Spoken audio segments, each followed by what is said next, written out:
Commemorating the Marikana Massacre 9 years on. Zambia's Electoral Commission has confirmed that last week's presidential elections has been won by the opposition candidate Hakainde Hichilema.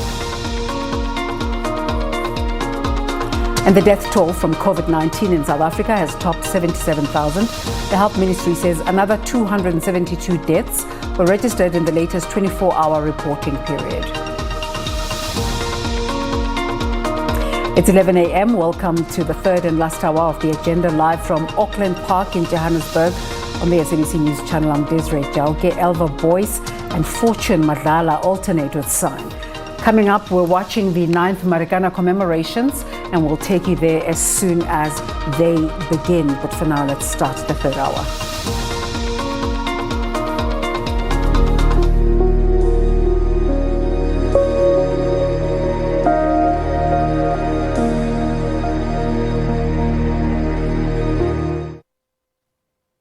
We're now joined by SABC senior video journalist Tumi Gaboutloeloe, who was covering the Marikana Massacre story on the 16th of August 2012. Tumi, a very good day to you, and thank you so much for making the time. Of course, good morning, Desiree. Of course, we go back every year. Questions and confusion still remain, but just take us back to your personal experiences, how the day started for you on that day. Yeah, on the day itself, in the morning, we, as media houses as media, we converged at the Joint Operations Center in Marikana. And from there, in the afternoon, after we got an instruction that the police will be descending to Marikana itself, we therefore went through the corp itself, following the convoy of the police. And it was just in the afternoon where we waited for an incident, as media people. We therefore, stood by waiting for any action. And from there, when the police started to move towards the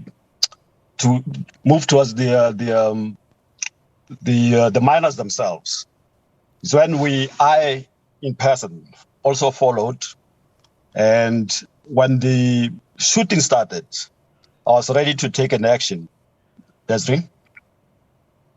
So, Tumi, as the police are making these plans, you do get a sense that something big is about to happen. But did you imagine the scale?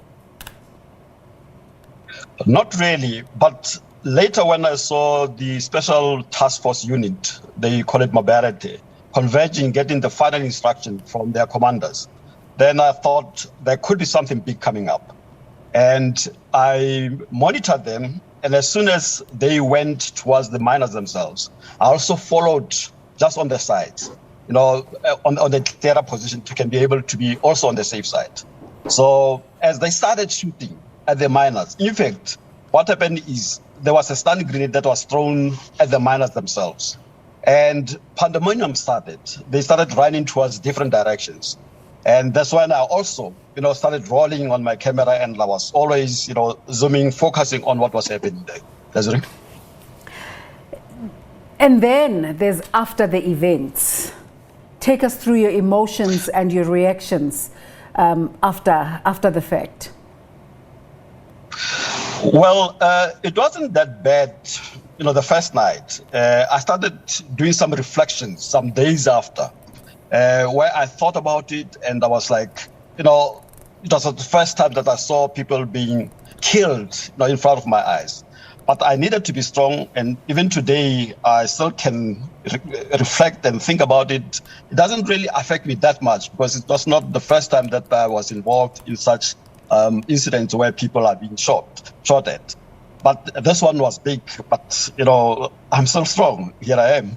Yeah. To me, there's a global conversation about giving counseling to journalists who cover situations that are distressing.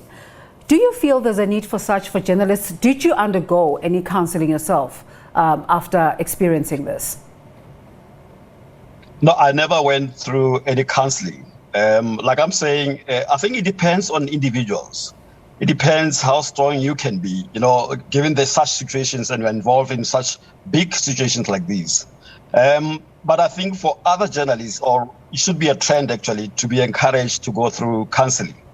Like I'm saying, lots of us wouldn't have this kind of courage to go through or to do such, recording of such magnitude where people are being killed. And I think to an extent it can affect you as an individual at a later stage. But I think 9 years later, I'm still strong and I never really thought much about it. I'm just living my life. Yeah. What are your reflections on the story 9 years down the line? It somehow pains me when the reports are that the miners are not yet helped out in terms of the compensation and all that. Because we still go to Marikana, we still engage with these people. And I'm of a view that the government must speed up and assist where possible these other miners who never, got any support from government in terms of the compensation. Yeah. Well, Tumi, thank you so much for making the time to speak to us today. Is there anything you're doing in terms of the commemorations? Well, we have the crew currently in Marikana. Myself, I'm not there. I always have to pass the baton to the upcoming journalists. Absolutely. And we're monitoring from the office currently, but I think we're still there and we're still doing a good job. It's definitely a day to remember in South Africa, and you had the privilege of covering it. And Tumi Gaboutloeloe, thank you so much for making the time to speak to us.